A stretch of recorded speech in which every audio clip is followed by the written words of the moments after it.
p.m. So I guess we should be looking to kick off. As Ibra has advised, one of our speakers is late tonight, unfortunately, but she will be joining us pretty soon. But I think we can kick off. Let me just pull up my rough agenda for the night.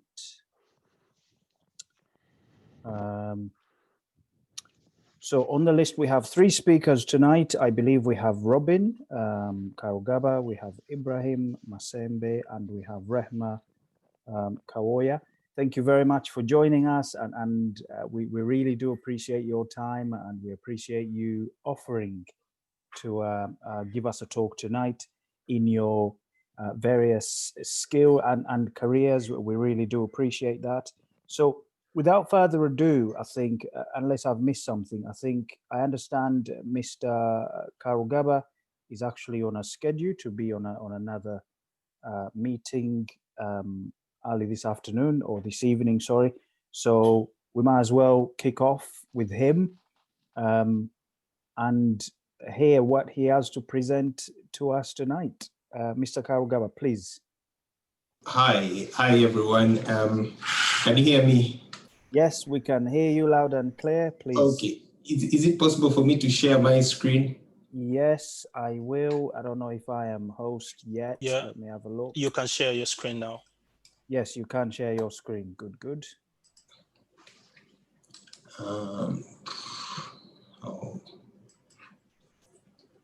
Okay. Just give me a moment, sorry.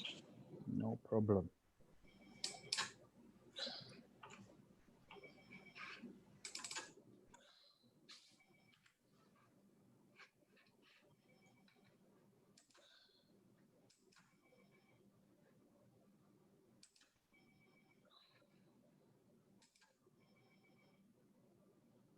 Okay, are you able to see that? No. Not yet, Not yet. but maybe it's just coming through, but not yet. Okay. Yeah, look like it's coming through now. Okay, thank you very much. My name is Robin Karugaba. I hope you can all see the screen. We can indeed, yes. Okay, so I'll carry on. Yeah. Maybe you might want to put it into presentation mode, unless if you prefer that. Yeah. Yes. Okay. Is that better? Hang on, that's gone dark. So yeah, I'm a radiographer by profession, and I work. Sorry, Robin, the screen has disappeared for me anyway. I don't know about anybody else. Yes, it's not disappeared, but it's gone. Too big. Okay, I think I'll keep it gone there. Dark. Okay, yeah, keep it there. Let me keep it there. I think normally once you go to the YW, then it sort of loses something else. But it's fine, we keep it there just to save time. Yeah, so I'm a radiographer in the NHS. I work in Darren Valley Hospital in Kent, and I'm mainly based in Kent. Frank approached me and said that he would like me to share about radiography. So I'm sorry, I don't know the audience view, so I'm going to keep it very simple. But if there's any need for questions after, I'm more than happy to take questions. So yeah, I was told that it would mainly be for people that are just considering a career, young people that are considering a career in radiography. So I thought I'll just touch on a few things. It is maybe if I come in there a little bit. So the aim of these sessions is yes, to capture the view of professionals like yourself about obviously your professions. And also to put it out there to either people looking to come into your professions or young people who haven't made a decision yet, but might pick an interest from maybe watching something like this. And maybe for all of us, just so you're aware, as you will see on your left in the top left corner, we are recording the session. So there might not be enough people on the session now, but we'll have an opportunity to upload this onto YouTube, our YouTube channel, for example, so that all those people or anyone can go on and basically have a look at what we talked about and still pick a leaf from your knowledge. So please carry on, but I just thought I throw that one in so that we're all clear. Thank you very much, Alan. In the UK, there are more than 29,000 radiographers, and at least 9 out of 10 of every patient that comes into hospital will require the service or come into some sort of contact with the radiographer. And as a radiographer, you basically have a lot of patient contact or patient face-to-face contact, depending on your specialty. Now, radiography, basically, once you're a radiographer, you have skills that are transferable and can be used in any part of the world. So like most clinical skills, wherever you go around the world, your skill set is valuable in whichever community, whether it be, the Middle East or Africa or even, anywhere in the world, they need a radiographer. It's similar to like nursing and being a doctor or something like that. There's always a need for that skill. And in this country in particular, it's one of those shortage, what can I say? They're on the list of limited, very few people. So they're always trying to encourage more people with this sort of skill to join the profession or to basically come and provide services in the country, as it were. And there are mainly two types of radiographers in the UK. There are diagnostic radiographers and there are therapeutic radiographers.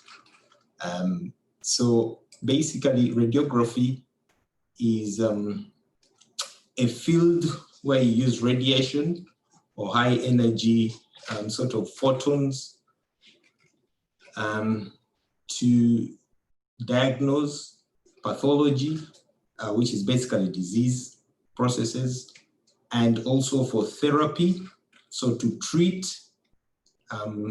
these diseases. So some diseases can be treated with radiation or high energy particles or photons, or whichever way you may look at it in a short in the short. And it's also to a certain extent used for research. There's a lot of research that involves the use of radiation and radiation particles and photons and things like that, and also educational purposes. So there's so many uses that we require for the radiation from a medical point of view.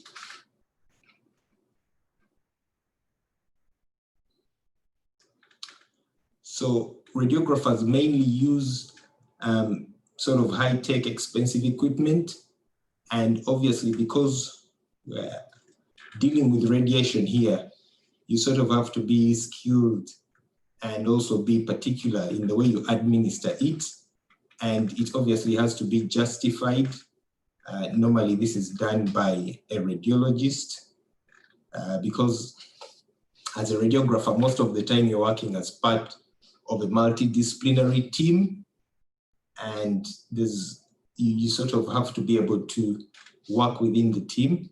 But bottom line, you are responsible for, in many cases, administering and sort of to an extent justifying the use of the radiation. And as we shall see as we go along, some radiographers also get involved in reporting of images as advanced practitioners and as your career develops.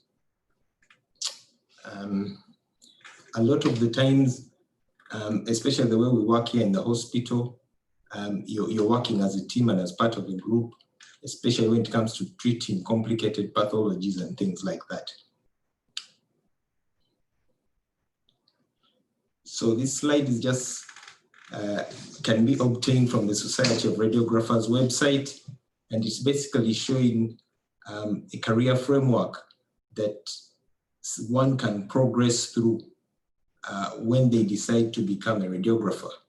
So you can, most of us are within clinical practice here, and for those without, say, degrees, they start off as assistant practitioners, and eventually when they decide to pursue the degree program, then they can become fully fledged radiographers. Some of our colleagues have decided to go into research, as I said earlier.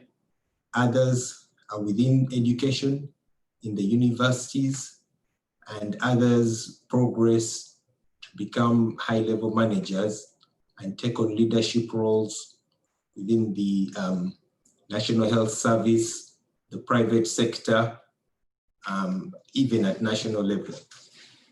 Some go into politics and things like that. But it just depends on your personal interest and how you see your career progressing or playing out. As I mentioned earlier, it can be used for radiotherapy, and what you have here is a radiotherapist positioning a patient, and basically the high energy photons can be used to target a particular tumor or lesion within the body and destroy the cells, because when we focus the radiation on particular cells or a particular cell, we can damage the DNA and therefore destroy that cell and prevent it from multiplying within the body, and therefore sort of try and curtail the disease at that point.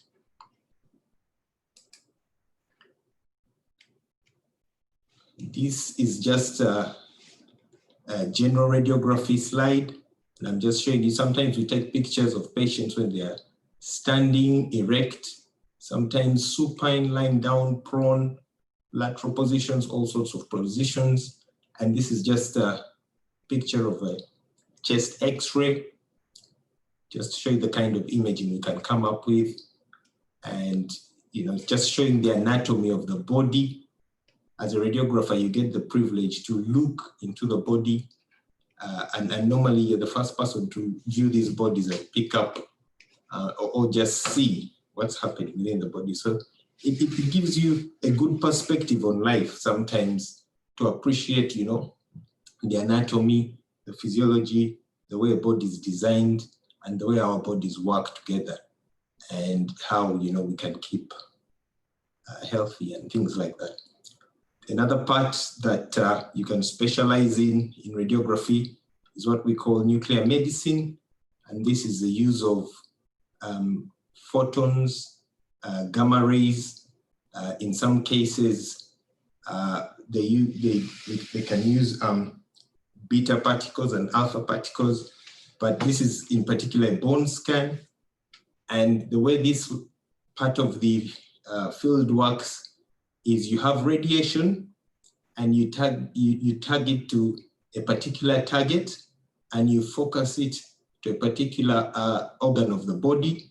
In this case, they're imaging the bones of this patient, and you can just see a general outline of the skeleton, and basically it's the target will normally mimic a physiological sort of aspect of the body.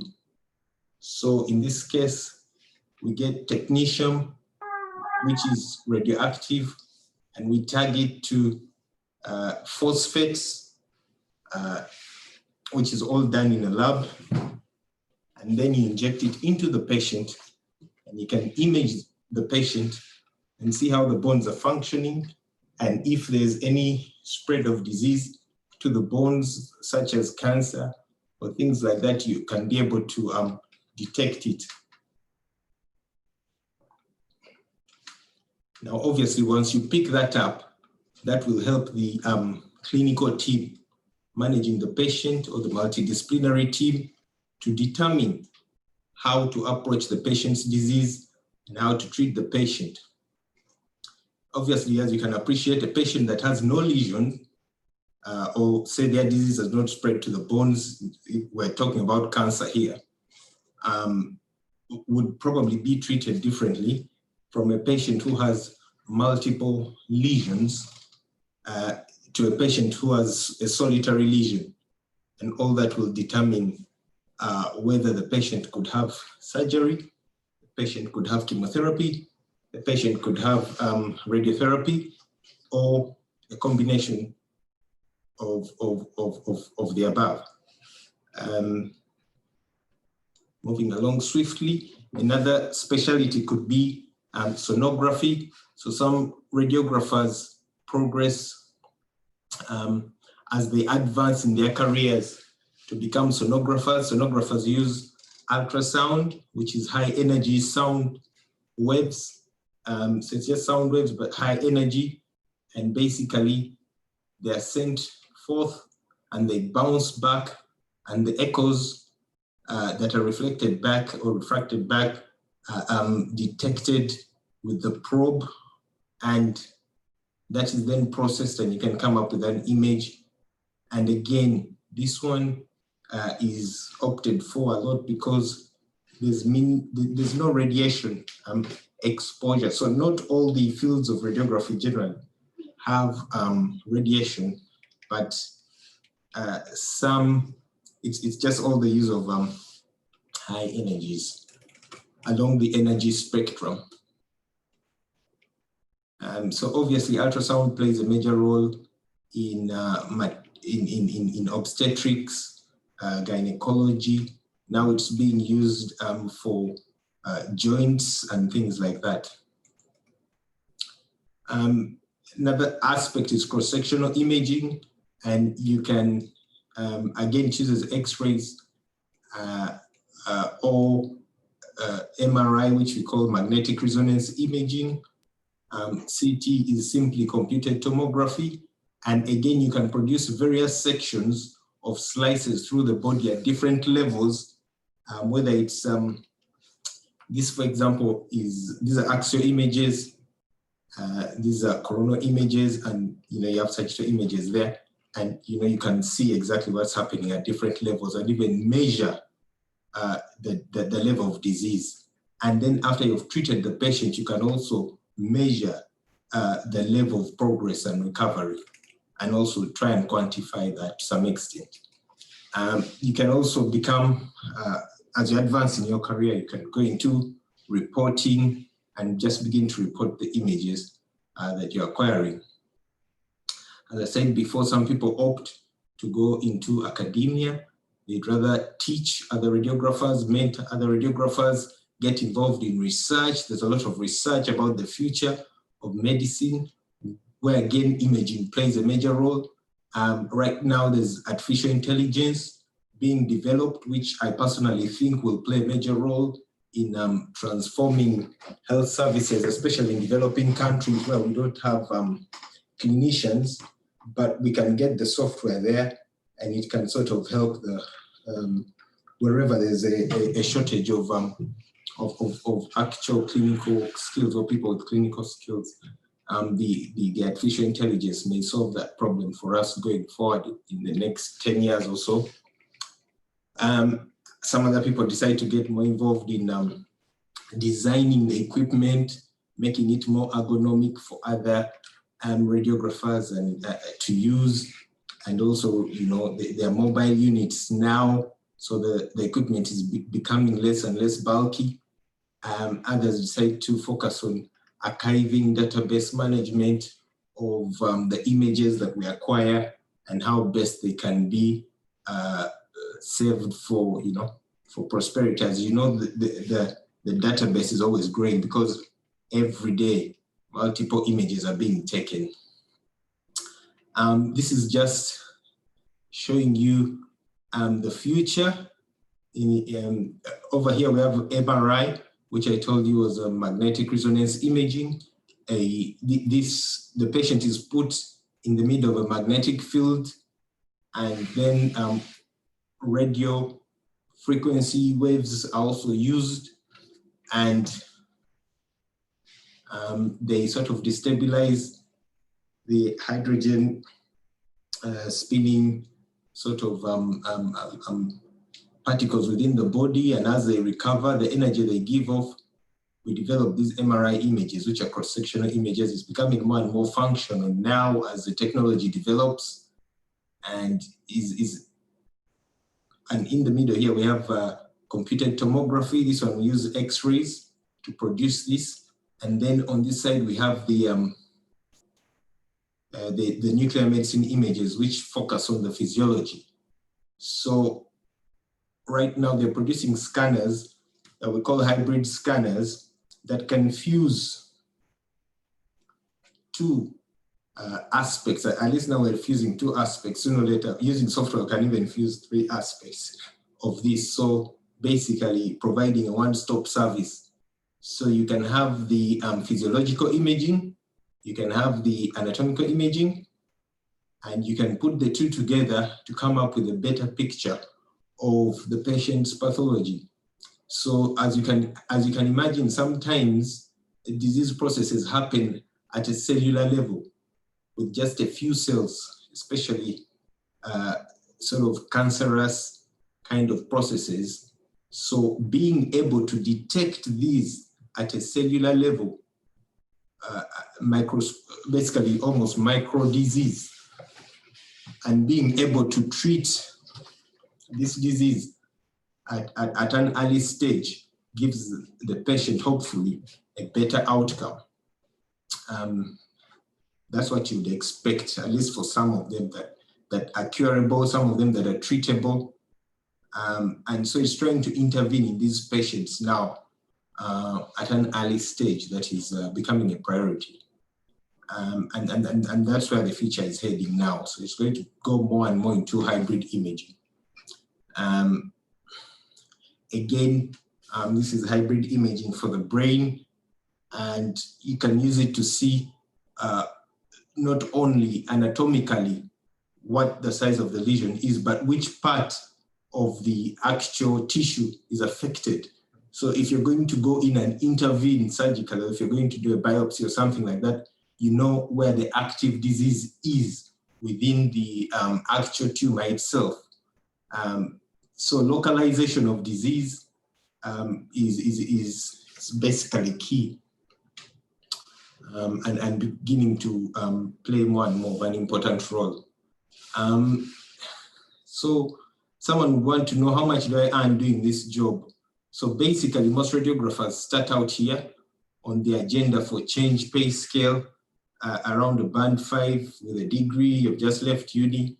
So, you know, you can start and work your way up. You know, the more experience you have, these days, the way the pay is working on the agenda for change has basically changed. So it's now, I think, tagged to experience and, you know, what level and how much responsibilities you're taking on, depending on the banding of the job.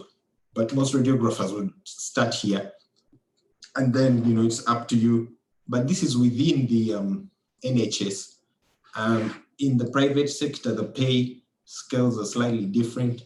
And obviously, if you decide to go into universities, the pay scales are different. It all varies slightly, but this is just a rough idea of a starting point that most radiographers would start at and then progress in their careers. As you become more experienced, you know, you can always take on more responsibilities. One would want to know, what do I require?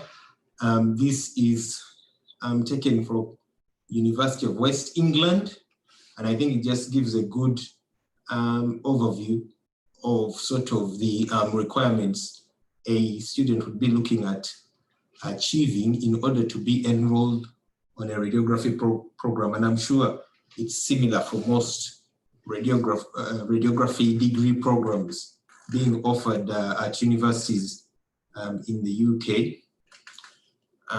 So these are basically GCSEs and all that.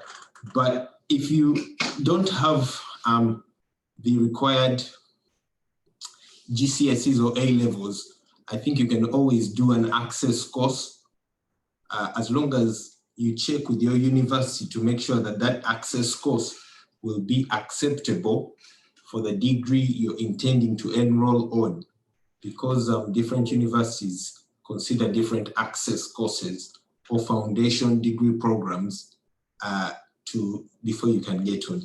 Some people use radiography as a stopover in case they don't get the grades to progress to do medicine and things like that, which they're interested in. And when you have, say, a science degree, you can do a 4-year medical degree as a graduate, what they call a graduate medicine degree, and things like that. So, you know, if for some students who are not taken into medicine, you know, radiography is a nice course whereby they're still involved, they're still doing placements in the hospital, and they're also gaining experience towards their medical degree.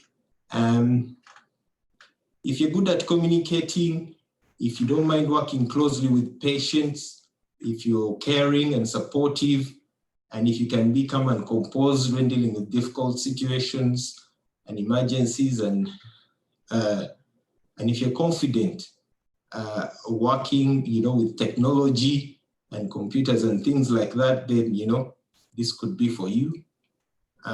Yeah, so that's it. Thank you very much. I hope I haven't taken up too much time, but that's it in a nutshell. I hope it gives the information you require. Thank you, Alan. Oh, yes. It definitely does give the information we require, and very well prepared to throw in things like, for example, your last slide there, which says, is radiography for me? Makes people kind of challenge themselves in a way and look at what you prepared there and say, do I fit, or do I fit the bill? And also the slide about pay, for example, I think I liked, because obviously you can talk about all that, but deep down, at the end of the day, people are looking at making a life or a living out of this. These aspects of interest as well, and I appreciate the technology, the advancements that have happened. So very well prepared, and thank you very much for sharing with us your experience there. I think this is a topic you're obviously very passionate about, and we can maybe invite you another time to elaborate on some of those things, because I could tell that you were only giving us a few bits here and there. So thank you, very, very much appreciated. You're welcome. Good. Thank you for so go on, Mohammed. Sounded like you wanted to say something there. Yeah, I just wanted to have a question. Like, you know, you mentioned this radiographer for me. So as a radiographer yourself, what kind of challenges do you face on a daily basis? Obviously, my experience is different because I trained as a radiographer in Uganda. Okay. And then I came over to the UK, and obviously the modes of practice and things like that are slightly different, if I put it that way. I had to learn new sort of protocols and a new way of operating. But on the whole, for me, I like to meet people. I like to talk to people. I like to meet different people. So it's all, you know, it's all exciting for me. The main challenge is that it can be demanding on you physically because it can be quite busy. You can see, you know, up to even 30 patients in a day. So sometimes the shifts can be quite busy. Another thing is sometimes you have to work antisocial hours, especially when you're starting out. As you progress in your career and you take on more responsibility, you can work within more work hours, like 9 to 5, if you get what I mean. But when you're starting out, you have to be willing to work antisocial hours and put in the time. Yeah, apart from that, it's all exciting. Thank you for that. Thank you very much. Thank you. Okay, I think you're still host. Ibra, are we coming back to you for hosting, or are we passing to Ibrahim? Ibrahim Masembe, I think, is our next speaker. Yes, I already reclaimed host. So, Okay. thanks. So, I don't know if Ibrahim would like to share, has anything to share, but yes, you have it. Yeah, sorry. I did prepare something just really quickly, just because at first I was using my work laptop and I slowly realized I'm not allowed to use Zoom on it. So I had to do something on like Google Slides, just outline the points, but I'll do a lot of talking. Okay. Let Just me see maybe if- to come in here, because I forgot to advise Robin, unfortunately, that we are kind of timed and have a 15-minute slot if possible. So if you can squeeze it in 15 minutes, that would be great, in the interest of time, please. Yep, that will be fine. So Thank you. Thank you. I'll try to do that. Let me see if I can present. Oh, I don't think I can. Oh, it's there.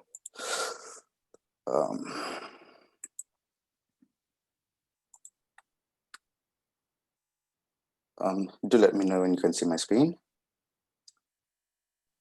Yep, that's come through. Thank you. Sorry. So, going to talk about.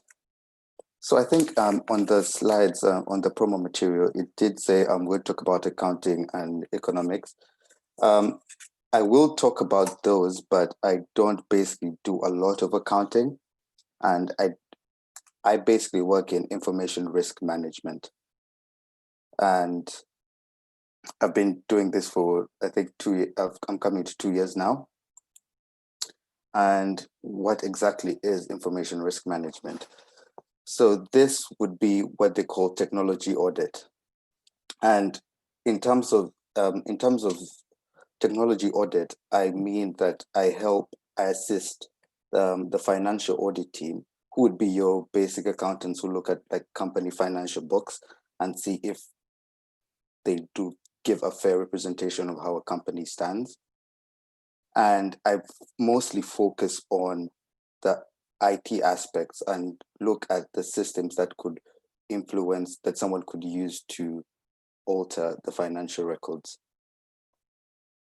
And so this would just be from looking at how access to these things are given, to these systems are given, and how those are used by different individuals.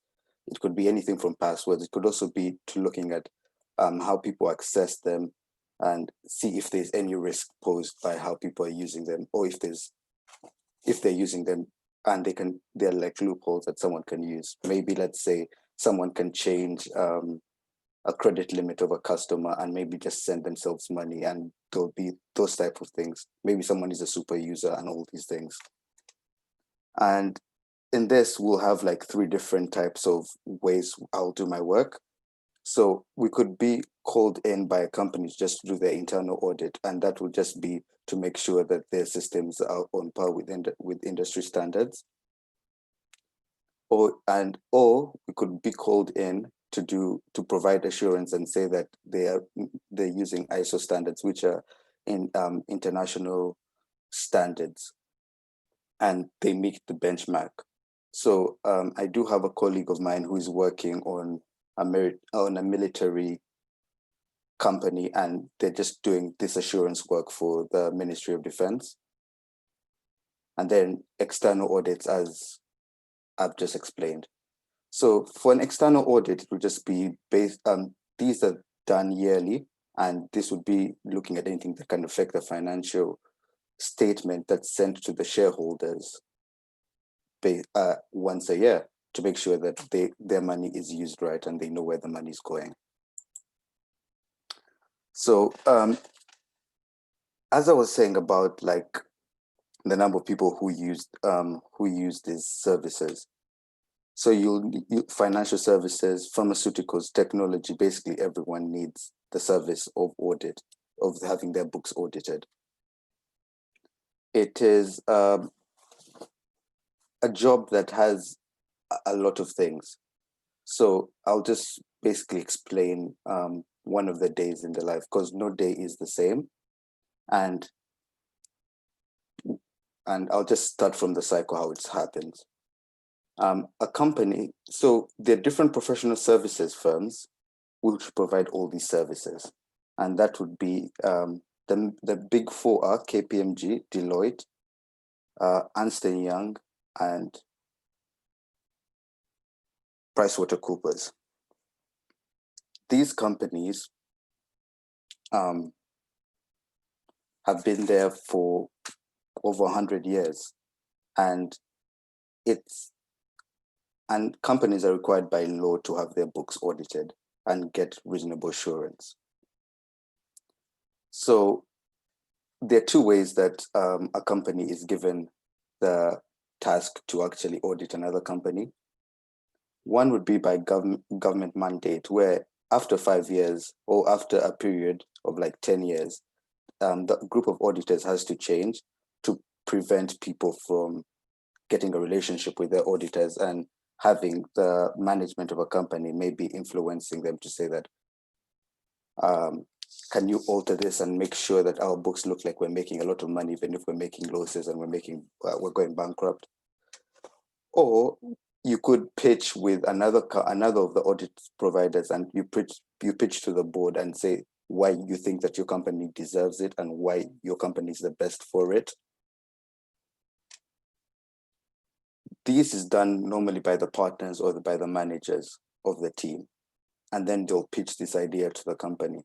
Once that's done, more junior members of the team, that's where I think I would fall in, or more junior level people would fall in.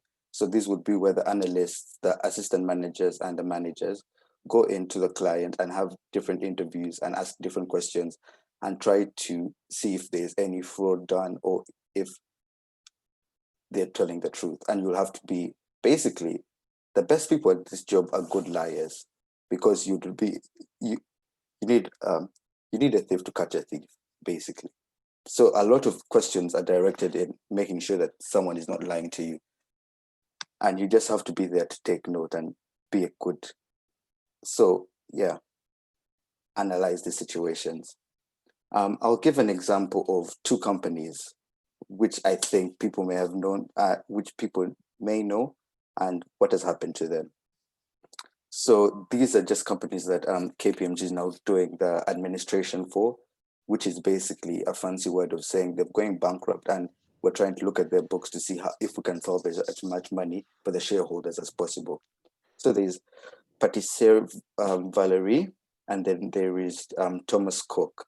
Are you allowed to disclose that, Ibrahim? This is public information. Oh, okay, that's fine.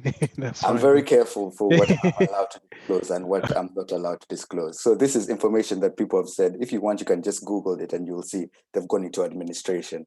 Because Tom Cook, I'm sure a lot of people saw their shops closing. I'm not saying anything that's currently happening, because if I do, I'll be in trouble. No, just want to make sure you're clear. Yes, brother looking after a brother there, say, slow down. Yes, yes, we do go through a lot of training. So you have to sign a lot of things like the Official Secrets Act and all these things of like security clearance. Every time you're doing these things, you have to sign. If you have some confidential information, you have to sign some document saying that you have this and you're aware of this. If this information goes out to the public, they can arrest you for insider trading or for anything else. Anyway, so for these companies, we have to now find out. So because they missed their financial statements were misrepresented, and then they did go bust. So because I think maybe some auditor phoned them and then all these things happen. So they find ways of getting the money. And that's basically what you'll do. So you'll do a lot of investigation, ask a lot of questions and all these things. And just because I'm cautious of time, I won't dwell on that too much. But here are a few of the skills that I use and sort out for, and these are the things that they'll look for once during the application process. So one is career motivation, which is, I guess, self-explanatory. Like, are you passionate about working? Do you know why you applied for a job? Do you think that your skills align with the job? And do you see a path for yourself in future? Driving quality. Do you feel like the work you do you'll achieve high quality results? Are you proactive in taking ownership of your tasks? Are you accountable? All these things. Demonstrate integrity. As I said, someone could offer you money and say that I'll give you maybe 1 million to lie about this, but do you have the integrity not to allow bribes or corruption and just do what's right? Because at the end of the day, this is people's livelihood. A lot of people will lose jobs. Employees get fired over this, and some families. Would you be happy? Would you be happy with that in your conscience? So you have to. A critical thinker. Are you comfortable analyzing and interpreting complex information? Are you able to see like problems from different lenses, from different points of views? Can you see a solution for a problem? Because sometimes you could see a problem, but then you could also see a solution that makes that problem not important. And yeah, critical thinker, resilient performer, leverage technology. Are you curious about like changes and opportunities that new technology brings? And are you able to share these learnings with those around you? So communicating, innovation, credible connector, I guess, critical, like, do you make like long-lasting relationships? Do you enjoy getting to know new people? Because you're always getting to meet new people. And yeah, I guess all of this, I'm just cautious of time, so I won't explain further for all of them. In terms of academic requirements to actually do audit or technology audit or any of these professional services roles, majority of them will tell you need a minimum of a B in maths and English language at GCSEs and 120 UCAS points in the new point system and a 2-1 in any discipline. It says any discipline mostly because they do love diversity and they don't want everyone to be thinking the same. And ideally, if you do come from different disciplines, you'll have someone who knows something from everywhere. I think one of my senior managers, he has a PhD in chemistry from Oxford. Another one would be, I know someone else who did drama, has a master's in drama. And I have colleagues who have done English, who have done maths, biomedical sciences, and all these things, politics and history. So all these things are required because if everyone thinks in a different way, you are able to like bounce ideas off, and it's like a fresh mind. Not everyone thinks the same, and you'll have people from different places.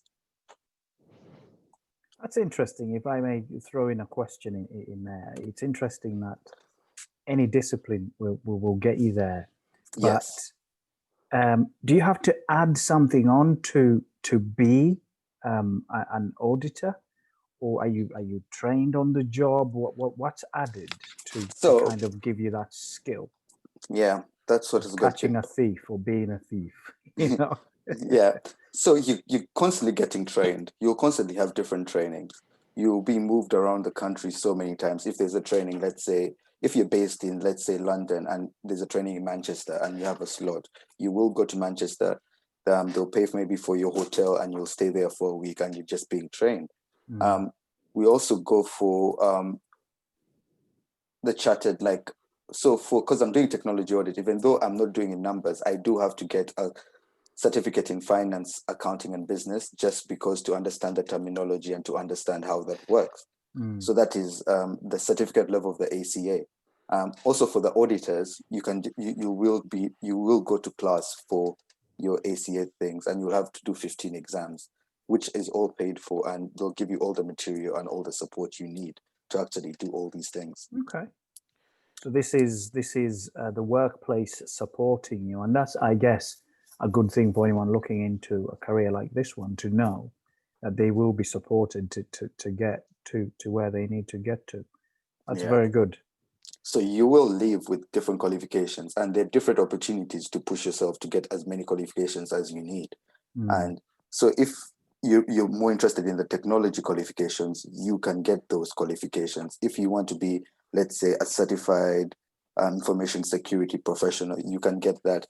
Let's say if you want to be get a master's in finance, you can find a way of doing that, and the company can pay for all these things. So you will be able to use this to your advantage. And and as I said, I wanted to mention that every day is a different day, and you learn so much of the job. And it's one of the jobs where they even advise, they say, if you feel like you're not learning anymore, you should leave.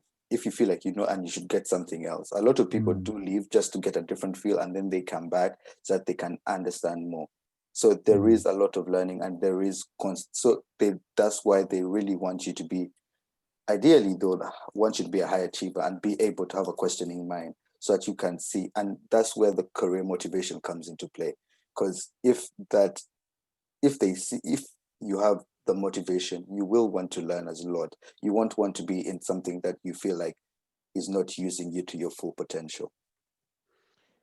Yeah, perhaps I can sneak in one more question. If you don't know, me and Ibrahim actually went to the same university and did computer science. Well, he did software engineering. How much of your degree have you applied to this new role of yours? So in my role, it wouldn't be as much as you'd expect, but I've done a lot of thought.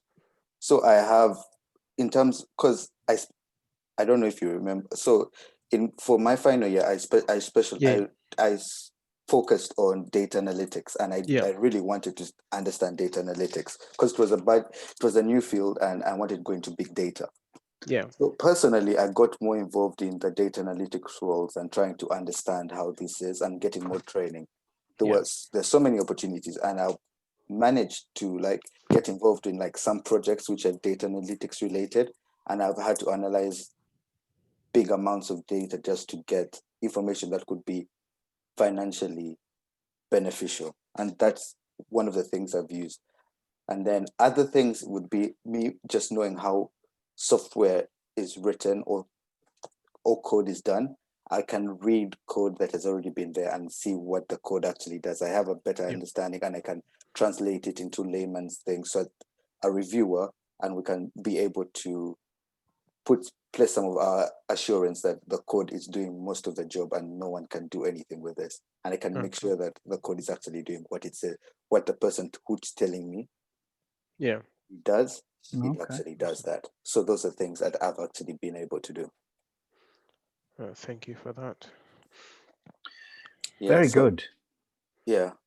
I couldn't write anything here because there was so many. Why should you consider? And as I've all your questions have proved that there's so many things I could actually explain, from the professional qualifications that you get to the networking experiences that you have to the type of things you do. Because you went maybe for 2 weeks you're working on Honda, another time you'll be working on Range Rover, another time you'll be working with Barclays, and then you're seeing all these things and you're seeing how different companies operate. So once you're finished, you have grown significantly, and there is a lot of there's a lot of career progression. So you will start off at an average graduate salary, which most jobs will get you, but then every year you do get a bump. Like in the grad program, there is a raise of around, I think, £3,000 per year for the first 3 years, and then maybe 10,000 for once you go another stage, like let's say from analyst to assistant manager, and then from assistant manager to manager, and so on. So those are some of the things that will be there. And it's not for anyone who would want an easy life, because there will be times you work maybe 50 hours a week and you won't be paid overtime for that. But then you will, the experience is, I can't translate it to money or anything else. I think Priceless. it's worth it. Yeah, it's priceless. Exactly. I felt find the word. I run an IT team, and every now and again, I think once every year, we get an audit, and it is panic time. It is panic time when there is an audit. Yeah. But yeah, I think I can relate to some of the things you're saying. Yeah, but when it comes to an audit, it is pretty hard, and you will meet some people, different clients. Some clients are really good, and some clients are really difficult. Yeah. So you will have different opportunities. Yeah. In case anyone has any more questions, otherwise I'm happy. Any more questions, anyone? Yeah, so Mr. Ibrahim, how much accounting do you have to do or to know in that job? Do you have to literally go into and have an accounting degree? No, that's not true. It's completely, you don't need to know any accounting. You don't need to know any accounting at all, and you will be taught everything. I think that's one thing I should have said. So as I said, because they take they take you with any degree. So they will train you as if you know nothing, even if you do know something. I do know someone who had a master's in accounting and still failed the first accounting exam, which was supposed to be the simplest.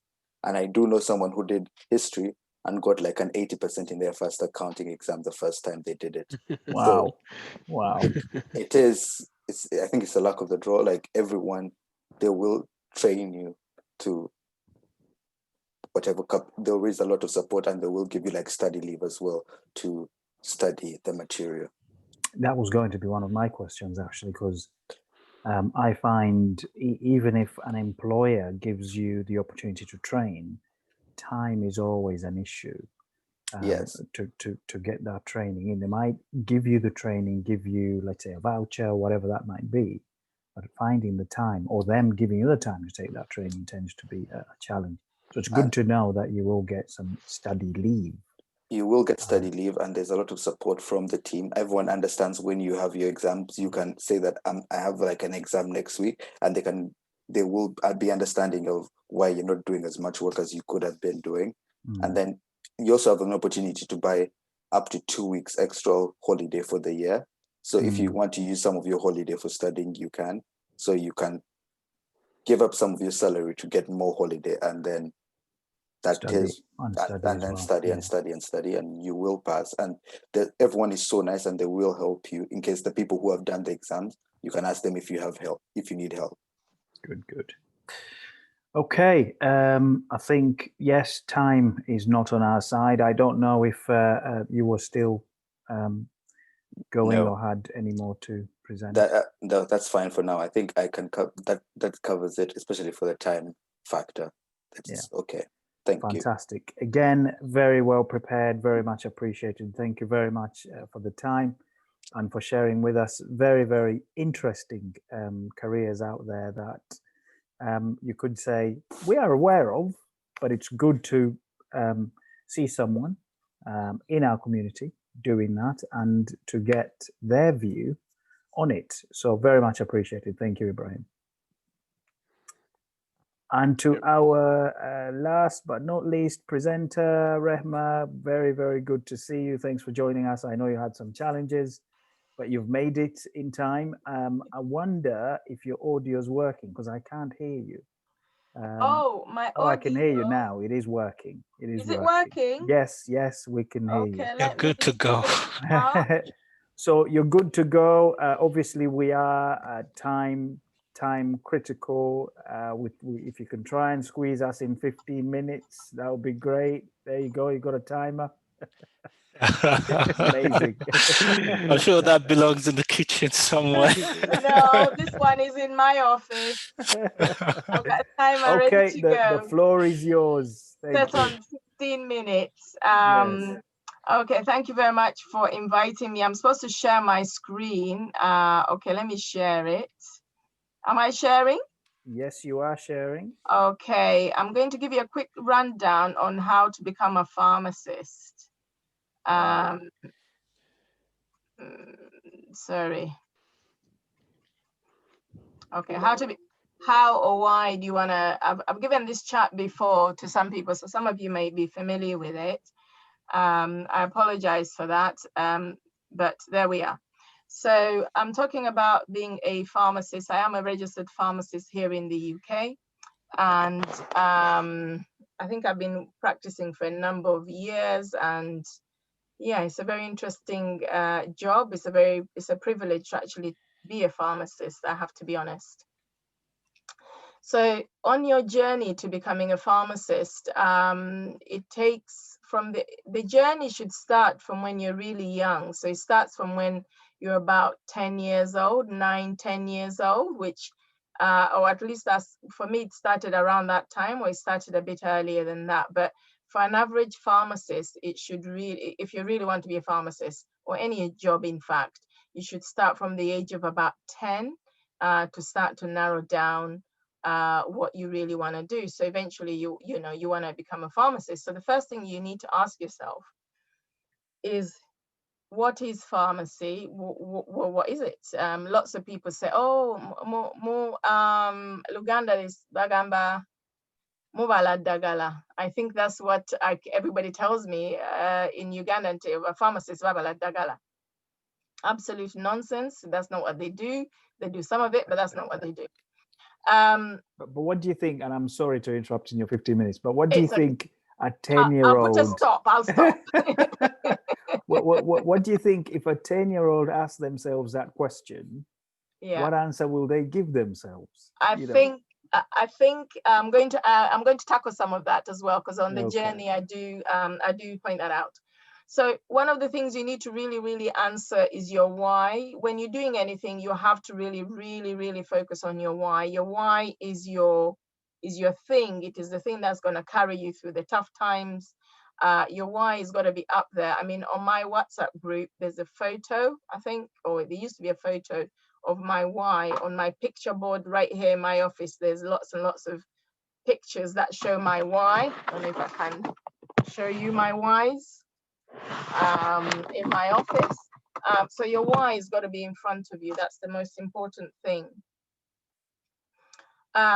So who can become a pharmacist? Absolutely anyone who can talk, walk, and write can become a pharmacist. Traditionally, it's been a job for men, I think, but at the moment, it's about 60% female. Certainly in the hospital sector where I work, it's about 80 or 90% female-led. Where can you become a pharmacist? At any of the universities. Currently, there are 30 universities in the UK where you can become a pharmacist. There are 3 universities where you can become a pharmacist in Uganda. So 30 in the UK and 3 in Uganda. We'll talk about how you become a pharmacist, and I'll try and cover all of this in 15 minutes. Okay, 13 minutes left. So what's a pharmacist? I tried to put some definitions up for those people that like to read. Basically, somebody who is a specialist in handling drugs, dispensing drugs, and providing information, clinical information about medication.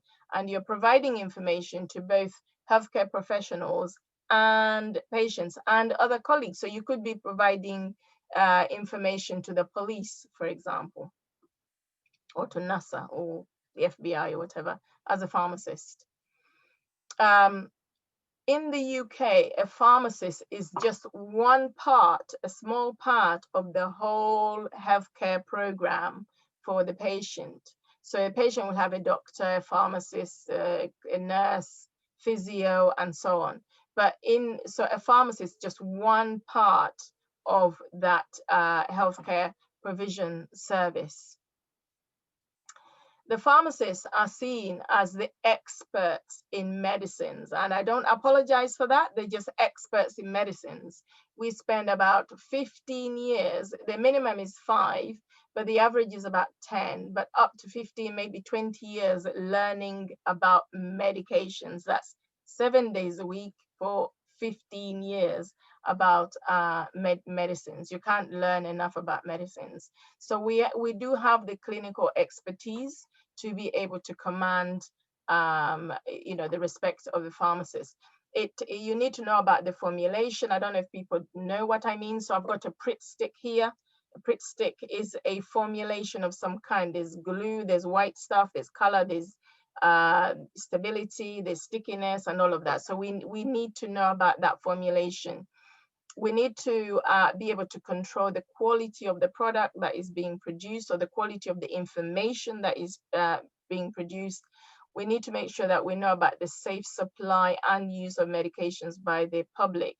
There are lots and lots and lots of safe medications, including paracetamol, but if you put them in the wrong hands, they can actually be deadly. Pharmacists are also responsible for looking at the government policies in terms of regulation. I recently sent you a clip where Donald Trump was talking about what he has done about regulating medication and the sales. And it was so important to me because it actually made medications accessible to patients, especially Black patients. So we do advise government on policy and regulation and so on, and lots of other things. So your why has got to be personal to you, is what I say. And there are lots and lots of different reasons. So for example, you might be interested in chemicals, in drugs, and how they interact with the human or the animal body, because we do have veterinary pharmacists as well. So you have to have an interest in the human body and chemicals. So for example, sugar is an interesting chemical. It's one of the most toxic chemicals on the planet, but yet it fuels the industry. It fuels the economy. So you need to be able to understand and have an interest in that. You need to be able to be interested in helping people to heal or to prevent disease generally. If you're not interested, then this job is not going to be for you.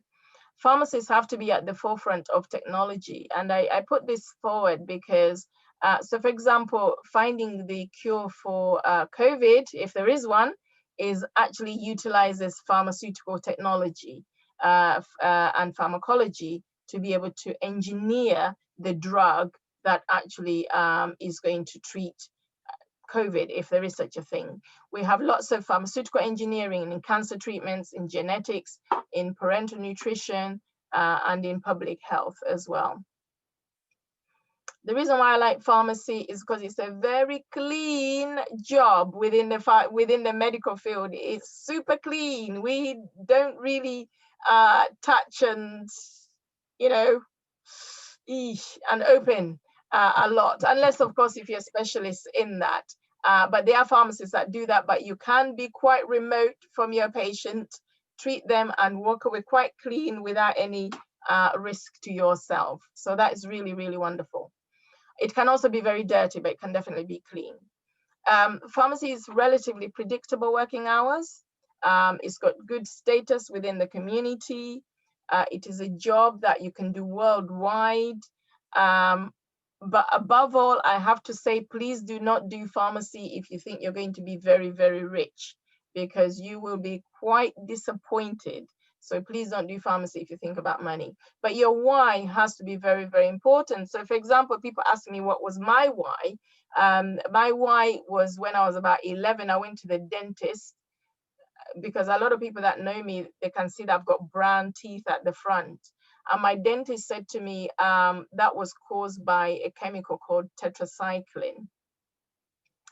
Now, for me, I heard this when I was about 11, and I thought, oh my God, what is that? How do I find out about that? And I think he said, oh, you have to work with drugs and the human body and pharmacy. So for me, I had the mission to find out, how did my teeth get brown when I was 3 years old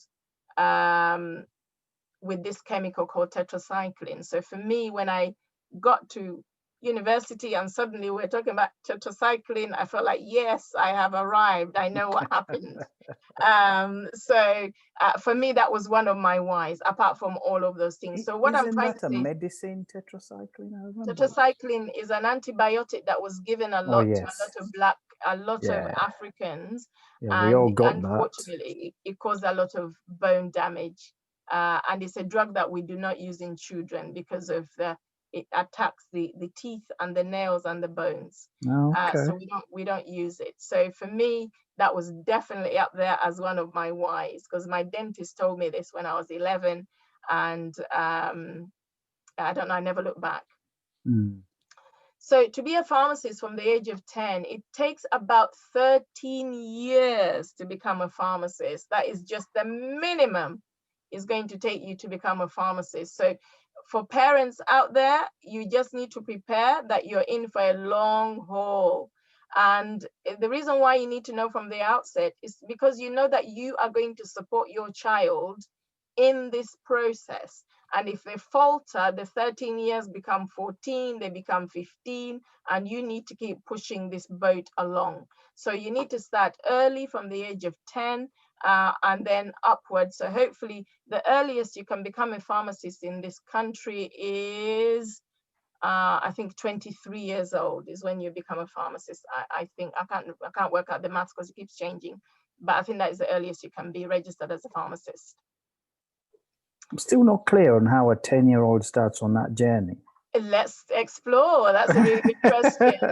So at the age of 10, 11, the best thing to do is to, because remember, my journey started with tetracycline when I was 10, 11. So start to explore science with your children. When you go out for walks, you look at plants, look at the chemicals. When the leaves, for example, at the moment are turning orange because of all the chemicals that are being broken down in those leaves. And those chemicals can actually be turned into drugs as well. So try and explore around science, around plants. When I was in Uganda, I used to be with my judge and they would do this mululuza for the musujja mululuza, the mix. Yeah, the very So bitter mix, yes.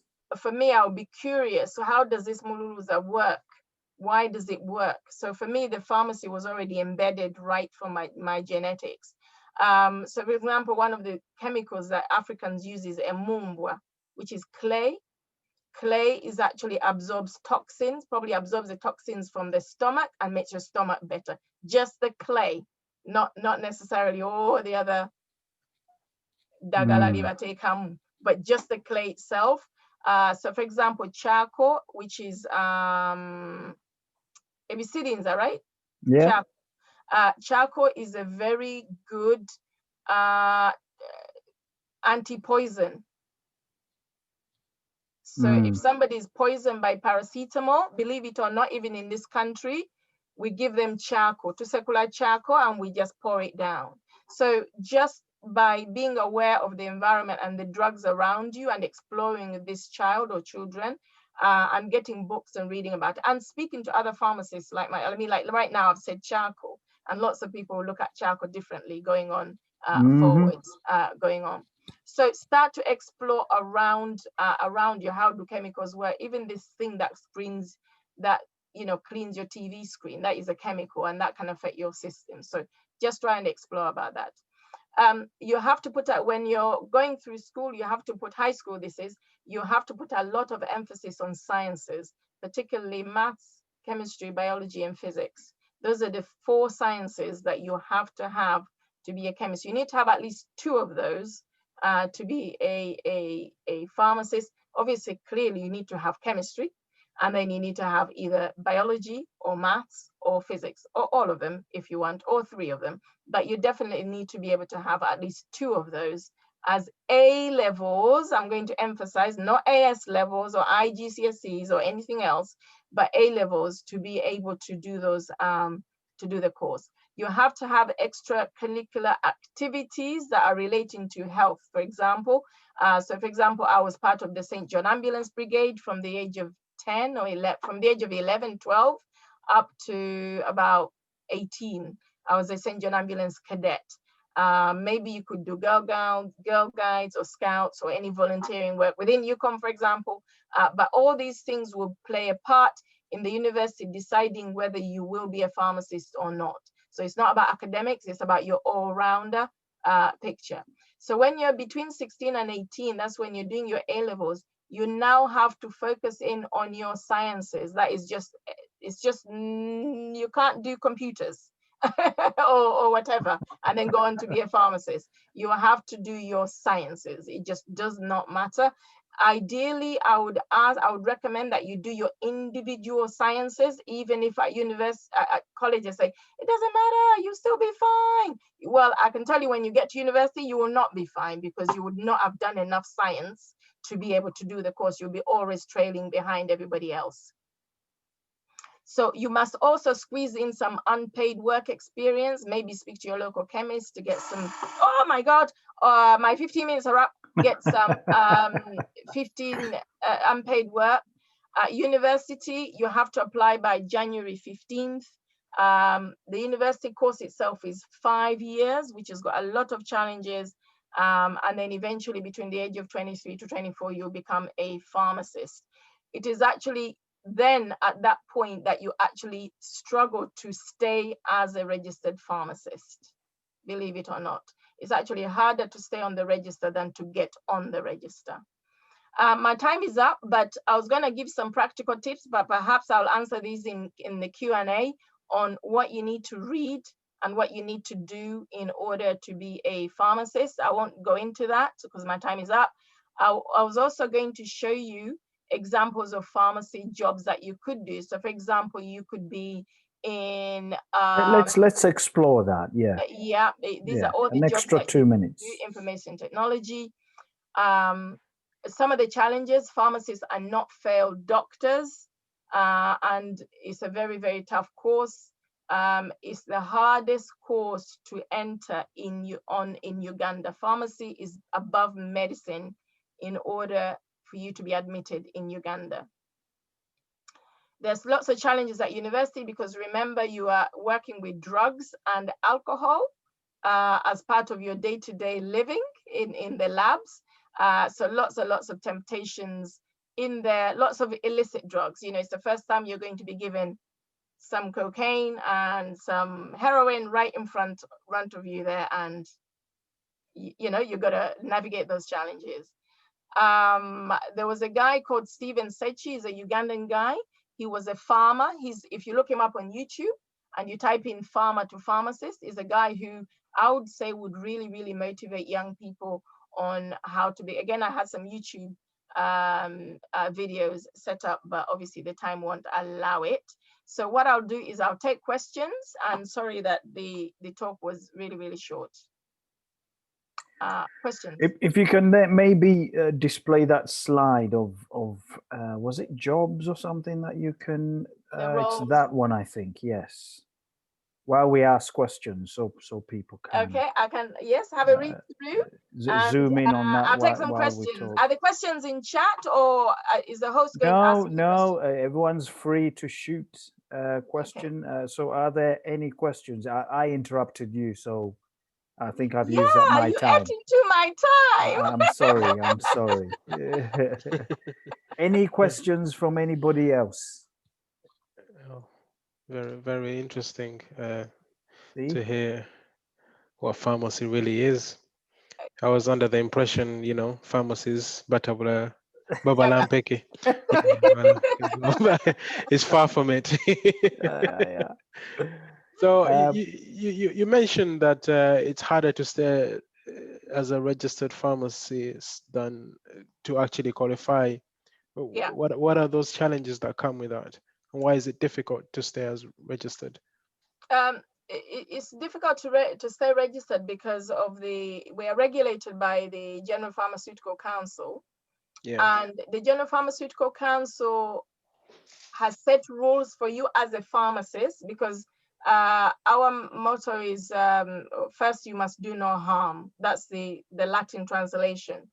First you must do no harm. So they look at you at everything, every aspect of your life. So for example, if I left work and I went to the pub and I had a glass of wine and I drove home and the police breathalyzed me, I would be charged twice for the drink driving and for doing harm. So even if the police cautioned me, the pharmaceutical regulator could actually strip me of my right to practice as a pharmacist. Yeah.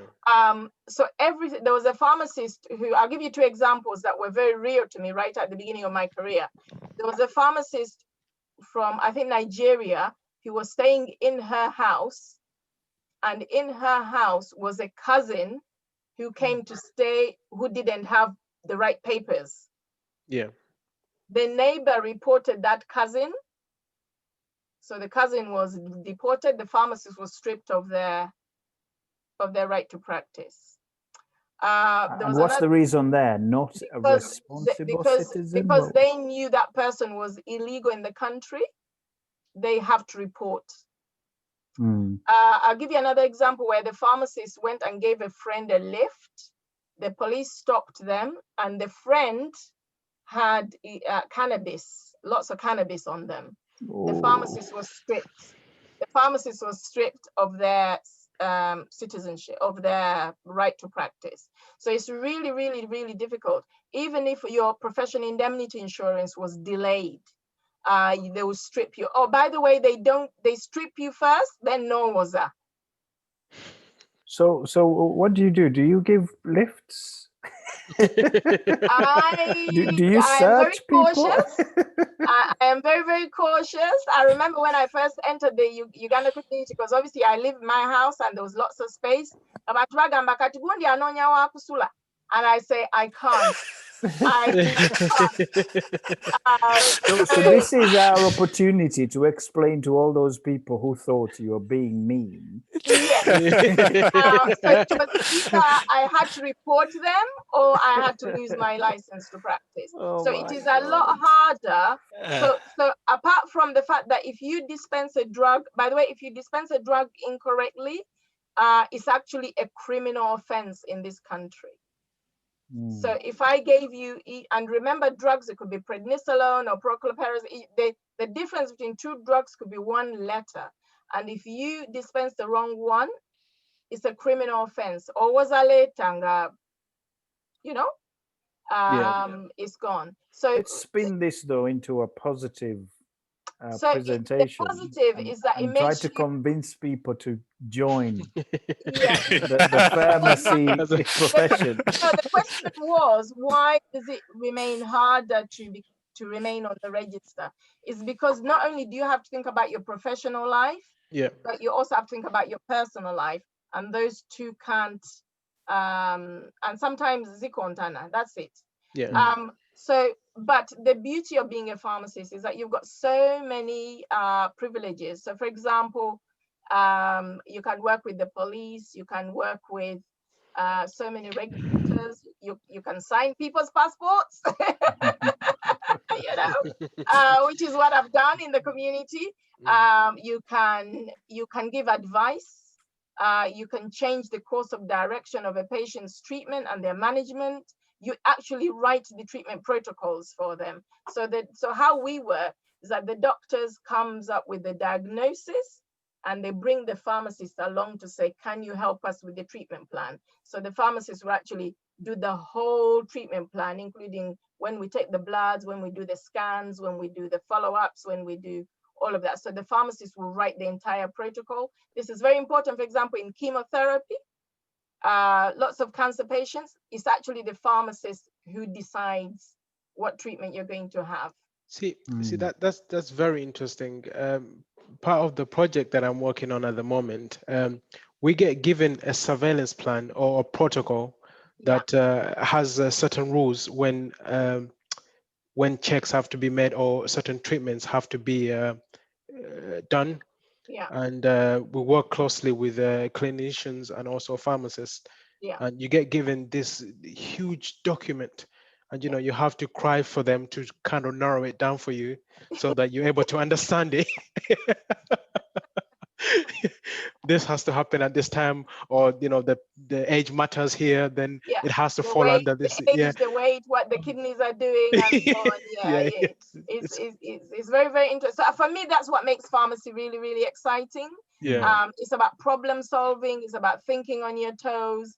It's about, because by the time they come to the pharmacist, they're really, really stuck.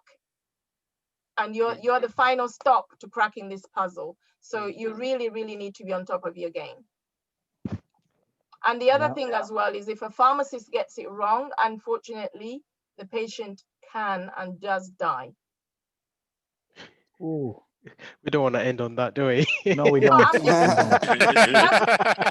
that's the point that makes it really, really, really interesting. It's like, it highlights how much importance you have as a yes, pharmacist, yes, and it yes, also yes. highlights, I guess, people's lives are on the line, Yes. and you're there to kind of help with that or make sure that they live. And Yes. you know, And I don't know if you guys know, but in the UK, every single drug that's administered to every single patient must be approved by a pharmacist within 24 hours.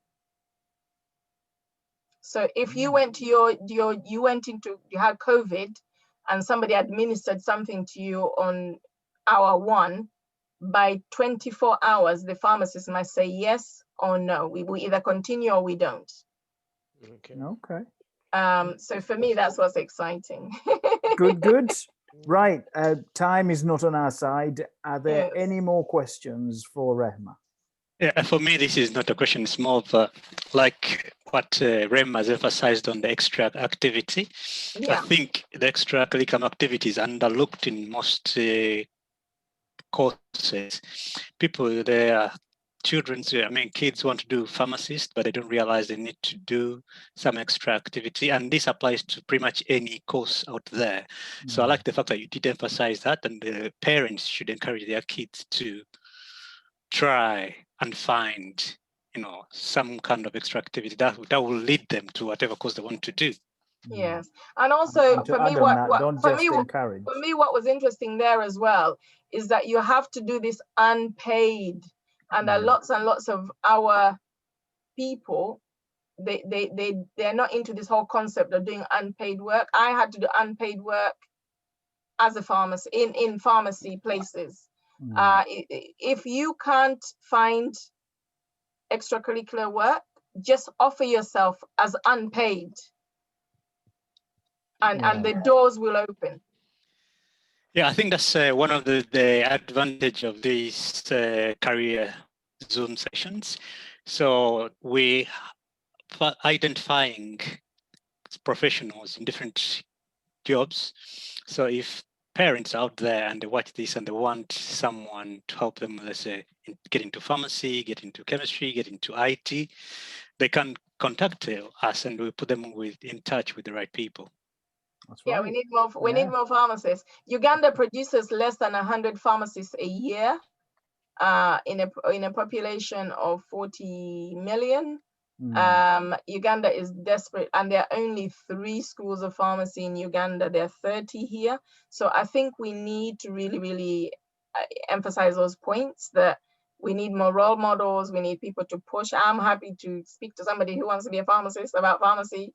That would be absolute. That, I'll welcome all of that as well. Now, I did this talk before to a group, and they said to me, well, should I do my pharmacy in Uganda or should I do it here? Because I don't want my child to come up with a £50,000 debt or £60,000 debt, whatever that is. The answer is really complicated. It depends on what you want at the end. If you want your child to return to the UK to practice, then it does not make sense for them to go to Uganda and it doesn't make sense for them to do pharmacy outside the UK. The reason being that their return journey into integration, one, remember you are trying to save money, it easily costs you upwards of 30,000 to reintegrate them back. Two, and that won't be a student loan, that will be you finding this money. Two, the exams and the loops they have to go through, because they have to do double exams to be able to go through it again. So it will cost them another possibly 3 years, possibly find a place that can take them as a volunteer or an assistant shopkeeper, and then find those fees as well. So I would not recommend you to take your child who is capable of studying pharmacy in the UK back to Uganda to study pharmacy. I am not saying that the pharmacy courses in Uganda are not good. I don't want to be misquoted. I'm just saying that if in that program there is a chance that you're thinking the child will be able to come and practice here, then do not take them to Uganda. It's easier to do it the other way around than this way. If you want to practice pharmacy in the US, for example, you would still, and you graduated here in the UK, you would still need to do exams in the US again, because the regulations there are slightly differently. So, but for some reason, pharmacy in Uganda is less believable than pharmacy in the UK. So I really wanted to emphasize that point. Very, very interesting. Okay, any more questions? We've overrun. Sorry. We're into half an hour now, I think. Yes, just a quick question here. I'm looking at the jobs here, the other jobs. Yeah. Can you explain more about the nuclear pharmacist? What do they do? Nuclear pharmacist is somebody that do nuclear bombs. Nuclear pharmacist is the pharmacist that administers or calculates your doses when you're having your radiotherapy. Okay, the reason why I ask that because I have someone who's willing to talk about that kind of chemistry, that kind of nuclear pharmacy. So he makes the what they called. So he makes them The isotopes in the hospital. So he makes the isotopes in the hospital. So he agreed to come and give us a talk on our next session. To be honest with you, I've put all these jobs here. There are what, almost 50 different jobs here.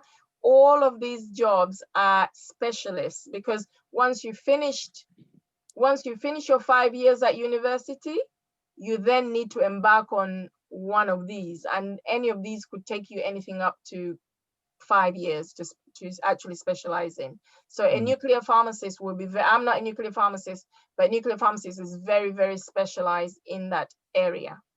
And I imagine in Uganda, we probably don't have that many nuclear pharmacists. There are a lot at Christie Hospital, but we probably don't have that many in Uganda. I'll be surprised if we do. Okay. Any more for any more? No, thank you for that. Thank Silence. you very much for that. Rema, thank you very much again. Sorry, it was a bit rushed. That's but, fine. That's fine. Next time. Very well prepared. I think the lesson there is, of course, we have to give a little bit more time. 15 minutes is obviously not enough. Yeah. I think we should be in the next sessions. Maybe we should look for 2 presenters for the 1 hour. And then maybe be ready to run over a little bit if we do that. But thank you very much. You tried, you squeezed it in, and then the questions obviously took us over. But we have a presentation and a recording for people to have a look at, so that should satisfy most. So very much appreciated for the time. If anybody wants to email or whatever, if you send them email into office@ucom.org.uk, and I'll be able to pick up the questions, or just drop me a phone call, or if they know anybody who wants to do pharmacy or nuclear medicine or veterinary medicine, veterinary pharmacy, just to give me a shout. Indeed, I think on most of these, the communication will have to be through the UCOMM office, which is office@ucom.org.uk. And then we can pick up from there in regards to providing contacts for the respective speakers tonight or this evening. And then we'll take it from there. But thank you very much to all our speakers tonight, Robin, Ibrahim, and Rehma. We do appreciate very much, and thanks for sparing the time. We know from your professions, it's very expensive time. So thank you for sparing it. Yes. Yeah. Okay, I think that's everything, unless there's more from anyone. No, none from me. Sorry, I rushed. Silence, golden. Okay, fantastic. Have a great night, everyone. Okay, good night. Next time. Have a good night. Thank you very much. Thank you. Night, guys. Bye.